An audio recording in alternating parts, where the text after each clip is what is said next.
आ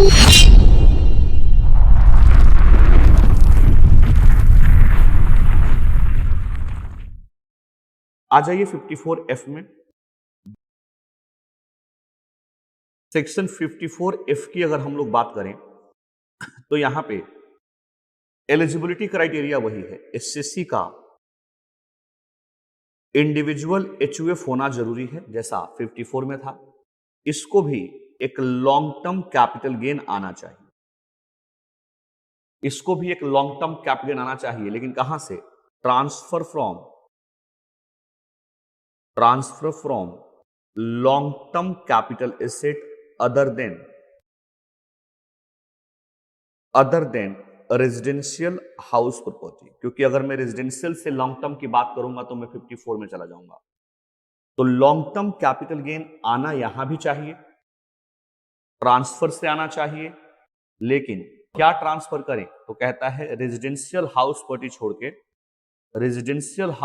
छोड़ के कुछ भी ट्रांसफर करें, लॉन्ग टर्म कैपिटल एसेट होना चाहिए। वहां से जो लॉन्ग टर्म कैपिटल गेन आएगा उसके ऊपर हम आपको एग्जम्पशन देंगे। मतलब एग्जम्पशन मिलेगी लॉन्ग टर्म कैपिटल गेन से ही मिलेगी, लेकिन एसेट कौन सा होना चाहिए? Other than residential house property. और देखिए 54 में हम ना लॉन्ग टर्म कैपिटल गेन को इन्वेस्ट करते थे, ध्यान देना। 54 में हम लॉन्ग टर्म कैपिटल गेन को इन्वेस्ट करते थे। यहां पे जो इन्वेस्टमेंट होगा ना, ये directly long term capital gain की बात नहीं करेगा, ये कहेगा इन्वेस्टमेंट किसको करना है? Net sale consideration. Net sale consideration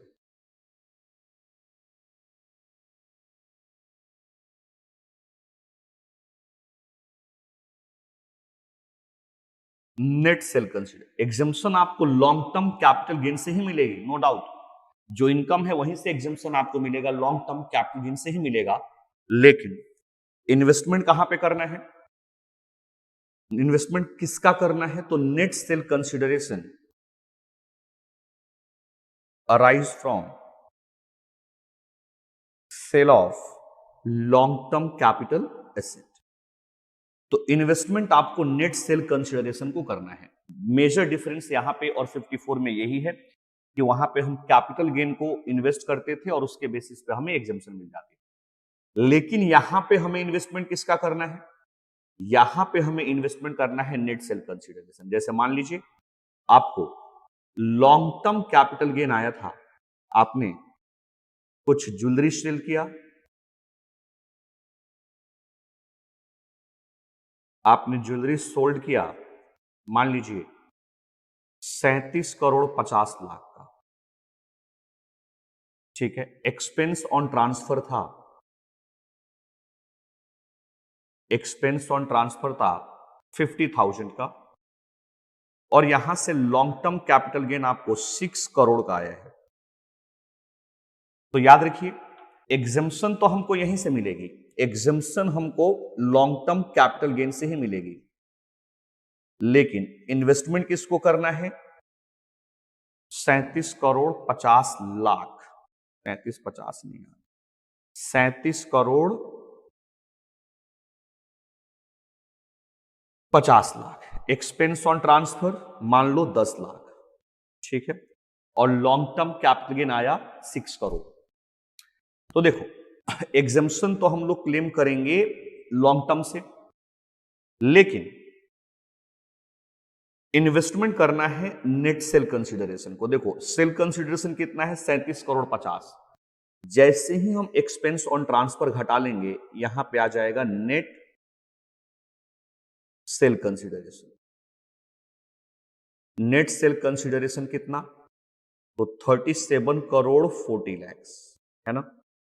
इसको इन्वेस्ट करना है। अब देखिए, अब जब इसको इन्वेस्ट करना है ना, तो यहां पे जो एग्जम्पशन मिलेगी वो डायरेक्ट नहीं मिलेगी, लॉन्ग टर्म से प्रोपोर्शनेट हो जाएगा। तो इसीलिए हमने एक इक्वेशन बनाई थी, याद करो, एग्जम्पशन अंडर सेक्शन 54F कितना? तो जितना लॉन्ग टर्म कैपिटल गेन है मल्टीप्लाई कर दीजिए जितना आपने अमाउंट इन्वेस्ट कर दिया, अमाउंट इन्वेस्टेड और deposited in capital gain account scheme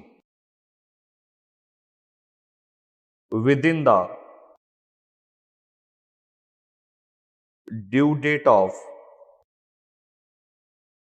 filing ROI.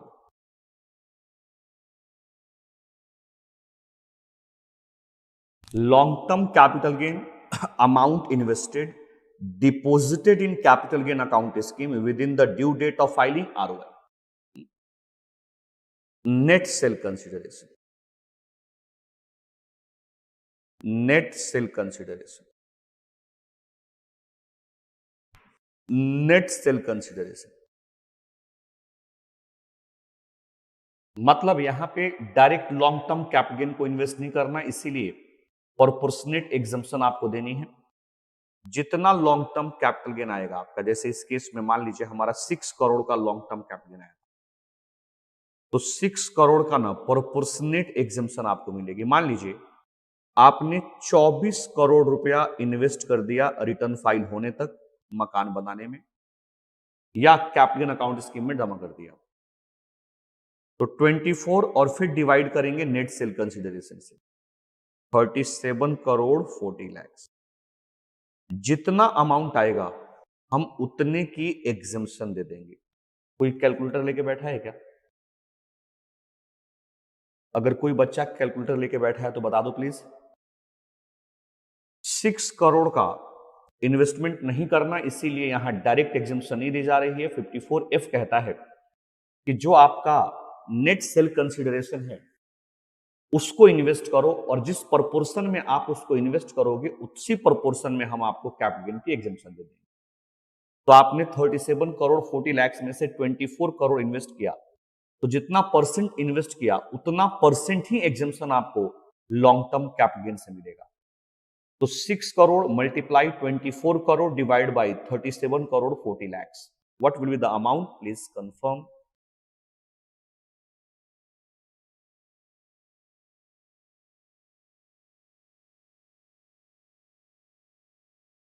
Three crore 85 lakhs 2,674। हम इस अमाउंट का एग्जम्पशन आपको दे देंगे। हम 3 करोड़ 85 2,674 का एग्जम्पशन आपको दे देंगे। बताइए इतना समझ में आया आपको? 54F में एलिजिबिलिटी क्राइटेरिया सेम है।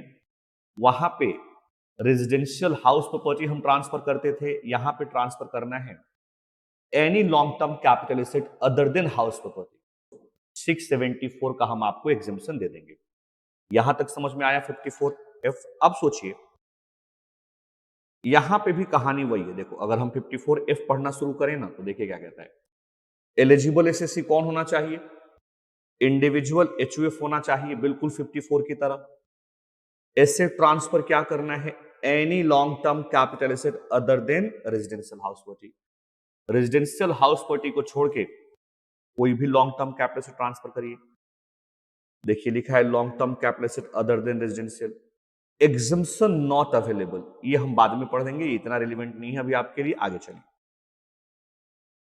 अब देखो नया एसेट क्या खरीदना है, बिल्कुल वही जो 54 में था, one residential house property in India. और यहां पे ना वो दो वाला ऑप्शन नहीं है जो 54 में था, कि अगर capital gain long term capital gain up to 2 crore है तो हम आपको 2 मकान once in life time purchase या कंस्ट्रक्शन के ऊपर 54 दे देंगे। ये ऑप्शन 54F में नहीं है। मतलब 54F में आप क्लेम कर पाओगे exemption only for one residential house property in India. One residential house property in India. ध्यान रखिएगा, बच्चे गलतियां करेंगे, कंफ्यूज हो जाएंगे, आपको मैं बार बार अंडरलाइन करा रहा हूं। 54F में वो 2 करोड़ से ऊपर और 2 करोड़ वाला क्लॉज नहीं है। यहां पे सिंपल इन्वेस्टमेंट करना है, मतलब परचेज करना है या कंस्ट्रक्शन करना है, one residential house property in India. ठीक है ना? कहता है कि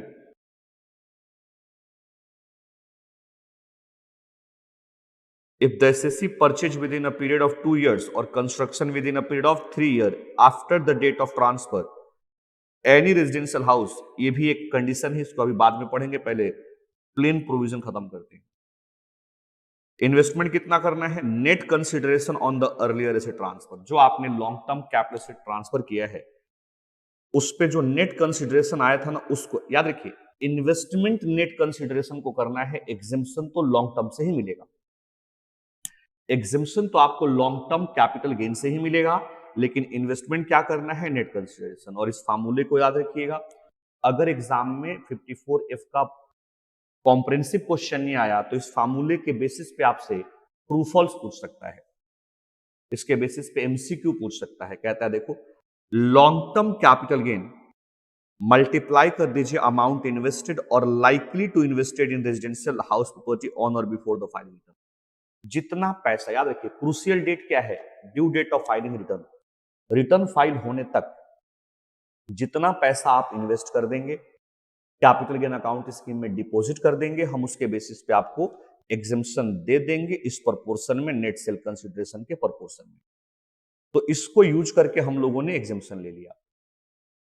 परचेज करने का टाइम वही है जो 54 में था, कंस्ट्रक्शन के लिए भी वही है जो था। लेकिन अब सोचो, इसी एग्जांपल को थोड़ा एक्सटेंड करते हैं। ये जो 24 करोड़ था ना, इसमें से हमने 4 करोड़ तो कंस्ट्रक्शन के ऊपर खर्च कर दिया था। ये हमारा कंस्ट्रक्शन के लिए खर्च हो गया था। लेकिन 20 करोड़ 20 करोड़ हमने कैपिटल गेन अकाउंट स्कीम में डिपॉजिट किया था। कैपिटल गेन अकाउंट स्कीम में डिपॉजिट किया था हमने 20 crore capital gain account scheme में डिपॉजिट कर दिया था। अब जो स्टिपुलेटेड टाइम है, जो भी हमारा डेट आएगा, हम किसी डेट की बात नहीं कर रहे हैं, आप सबको पता है स्टिपुलेटेड टाइम क्या है। जो 54 में स्टिपुलेटेड टाइम था, 54F में भी स्टिपुलेटेड टाइम वही है। परचेज के लिए within 2 year from the date of transfer और कंस्ट्रक्शन के लिए within 3 years from the date of transfer. अगर आपने उस पीरियड के अंदर ये 20 करोड़ रुपीस स्टिपुलेटेड पर्पज के लिए, परचेज या कंस्ट्रक्शन के लिए खर्च कर दिया, फिर कोई दिक्कत नहीं है, आपने सेक्शन के साथ बिल्कुल जस्टिफिकेशन किया है, न्याय किया है। लेकिन सपोज आप with in the stipulated time, with in the stipulated time 16 crore rupees आपने स्पेसिफाइड पर्पज के लिए खर्च किया। मतलब जो 4 करोड़ था ना, या तो ये नॉन यूटिलाइज रहा या मिस यूटिलाइज रहा, या तो ये नॉन यूटिलाइज रहा या फिर ये मिस यूटिलाइज रहा। बताइए, इस 4 करोड़ का एग्जेम्पशन विड्रॉ होगा, आपने एक्स्ट्रा एग्जेम्पशन ले लिया। अब बताओ, जब हम एग्जेम्पशन विड्रॉ करेंगे ना, तो जैसे 54 में हमने स्ट्रेट फॉरवर्ड कर दिया था, वैसे नहीं करेंगे, यहां पे भी सेम फार्मूला लगाएंगे। मतलब कितने एग्जाम्पशन विड्रॉ होगी, तुम लोग भी कैलकुलेशन करो, ये तो रिवीजन है ना, आप पढ़ चुके होंगे। बताइए, विड्रॉल ऑफ एग्जाम्पशन कैसे निकालेंगे? देखो, जितना आपका लॉन्ग टर्म कैपिटल गेन था, मल्टीप्लाई कर दीजिए amount not utilize within the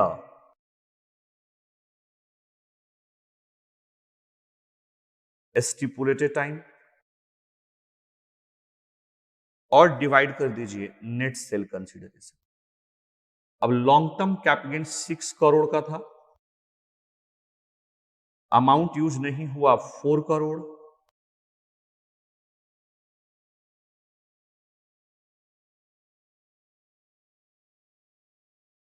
net sale consideration था 37 करोड़ 40 लाख। कितना था, एक मिनट, हाँ 3740, 3740। जितना अमाउंट आएगा उतने की एग्जेम्पशन आपकी विड्रॉ हो जाएगी। बताओ, जो आप लोग आकाश प्रतीक जो लिख रहे हो इसी तरीके से निकाला है, सही अमाउंट है ये।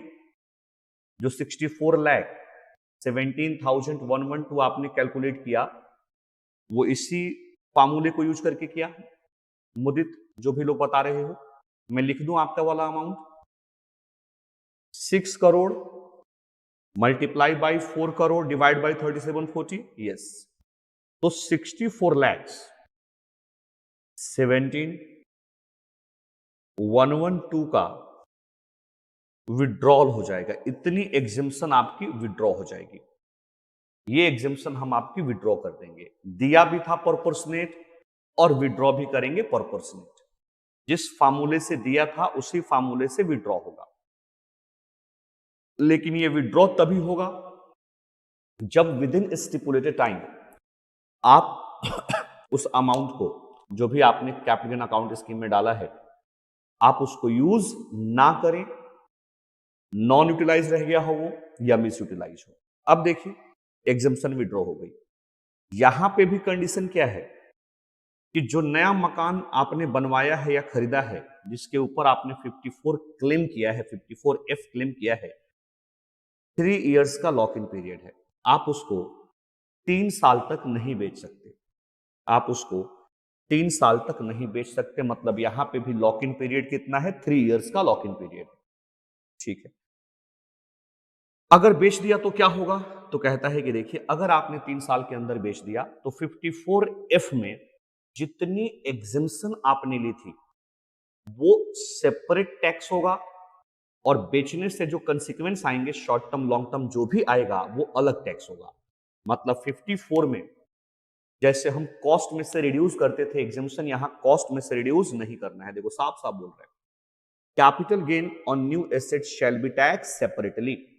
मतलब आपको कॉस्ट ऑफ एक्विजिशन में कोई एडजस्टमेंट करने की जरूरत नहीं है। आप सिंपल क्या करोगे, क्योंकि आपने सेक्शन के साथ डिफॉल्ट किया था, जब आप इस सेक्शन के एग्जेम्पशन को क्लेम कर रहे थे ना, तो इस सेक्शन के साथ आपने एक वादा किया था। इस सेक्शन में जितने कस्में वादे हैं, जितने टर्म्स एंड कंडीशन हैं, हम उनका कंप्लायंस करेंगे। एक कंडीशन ये भी थी कि जिस मकान को परचेज करके या बनवा के आपने 54F क्लेम किया है, आप उसको विद इन 3 ईयर सेल नहीं करोगे, लेकिन आपने तो कर दिया।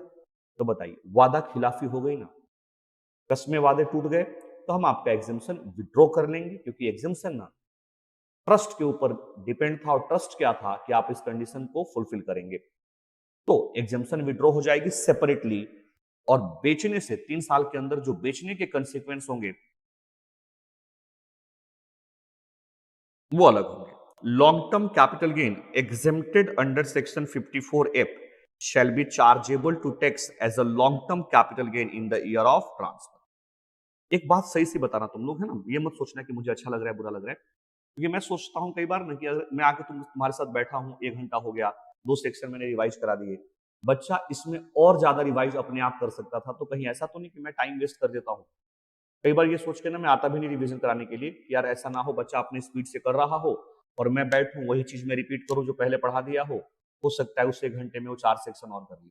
कुछ फायदा होता है इन सब चीजों का? कोई फायदा होता है कि नहीं? सही से बताना, ये मत सोचना कि किसी को बुरा लग जाएगा, क्योंकि पता लगे हम आए और आपकी प्रोडक्टिविटी अपने आप ज्यादा हो जाए और हमारी आने की वजह से कम हो जाए। आप प्लीज इतना कंफर्म कर दो, जो भी 20 बच्चे हो ना, सब लोग कर दो। फायदा नहीं होता मुदित? अच्छा, मुदित ने कहा फायदा नहीं होता है, ठीक है, नहीं होता सर। लास्ट क्लास में थोड़ा काफी बेनिफिट हुआ था, क्योंकि लास्ट क्लास में कुछ अमेंडमेंट थी और एमटी का प्रोविजन नहीं का मतलब क्या? टाइम वेस्ट होता है ना, नहीं करना ना सर, फायदा होता है, ठीक है। चलिए, रिकॉल हो जाता है सारी चीजें, क्योंकि आप अपने आप पढ़ते हो तो उतना डीपली आप विजुअलाइज नहीं कर पाते हो जितना टीचर कर देता है ना।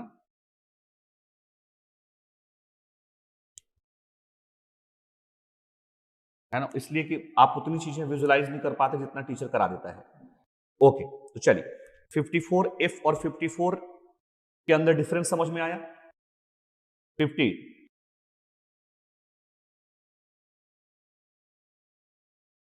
54 और 54F में डिफरेंस समझ में आया? एग्जाम में क्वेश्चन आएगा तो कर लोगे, कुछ नहीं करना है। सुनिए, सबसे पहले ना लॉन्ग टर्म क्या, देखो, चाहे किसी भी एग्जामिनेशन का क्वेश्चन हो, देखो एक एक नंबर जोड़ के ही तो हम 70 80 90 नंबर जोड़ेंगे। एक एक नंबर जोड़ के ऐसा तो नहीं होगा ना कि कोई क्वेश्चन 70 नंबर का आ जाएगा, नहीं। और स्टेप वाइज मार्किंग होती है। तो जब भी कोई प्रैक्टिकल क्वेश्चन सोचो करो ना, तो पार्ट पार्ट पीस मेल में डिवाइड कर लो। जैसे अब बताइए, ये जो क्वेश्चन आएगा, कैपिटल गेन से हमको एग्जाम्पशन देना है, तो पहली कोशिश क्या होनी चाहिए हमारी कि कैपिटल गेन हम सही निकाल दें। तो सबसे पहले कैपिटल गेन निकाल दो, फिर देखो कौन से सेक्शन की कंडीशन फुलफिल हो रही है। अगर इंडिविजुअल एचयूएफ है, रेजिडेंशियल हाउस प्रॉपर्टी ट्रांसफर करता है, वहां से लॉन्ग टर्म कैपिटल गेन आ गया है, नए मकान में पैसा इन्वेस्ट कर रहा है, तो 54। इंडिविजुअल एचयूएफ है, लॉन्ग टर्म कैपिटल गेन आ गया, अदर देन रेजिडेंशियल हाउस से आया है, कहीं मकान में इन्वेस्टमेंट करता है, 54F। तो 54 और 54F में कहां कहां डिफरेंस था? एक तो लॉन्ग टर्म कैपिटल एसेट जिसको ट्रांसफर करेंगे वहां पे फर्क था, एग्जम्पशन क्लेम करने में फर्क था, और फर्क था एग्जम्पशन विड्रॉ होने में। एक दो कंडीशन में इसके साथ जोड़ दिया गया है, आओ पढ़ा देता हूं। बहुत रिलेवेंस नहीं होना चाहिए आपके एग्जाम के लिए, लेकिन फिर पढ़ा देता हूं। देखो ये रहा।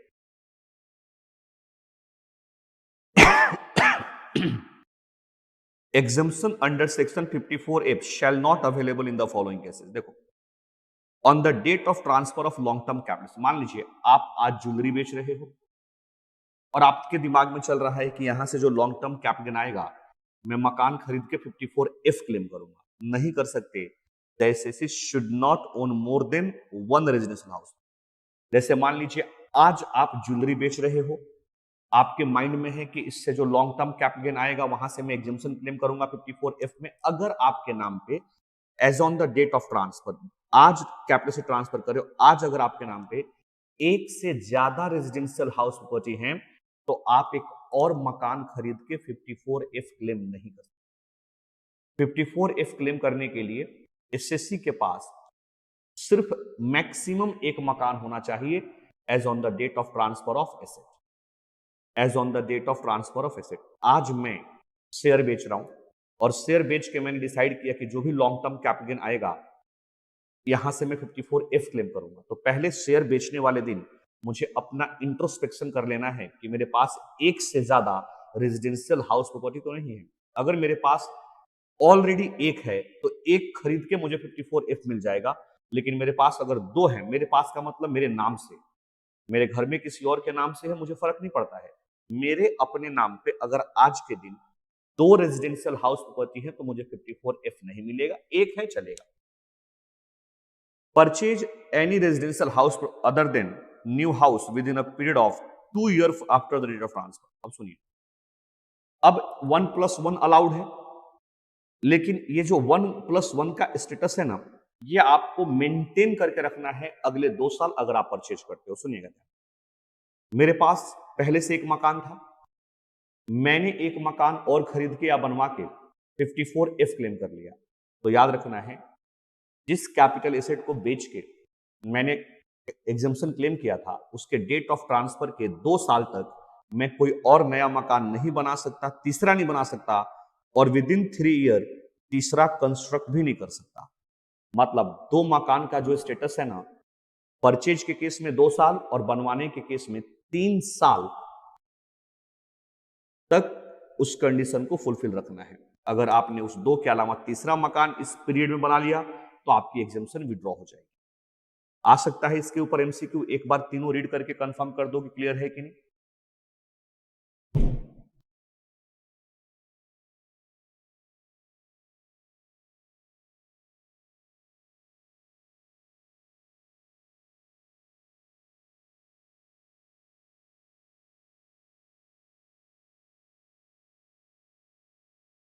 और सेम लाइन यहां पे लिखी हुई है, रिपीटेशन है ये सेम लाइन यहां पे लिखी हुई है, ये सेम लाइन नीचे भी लिखी हुई है।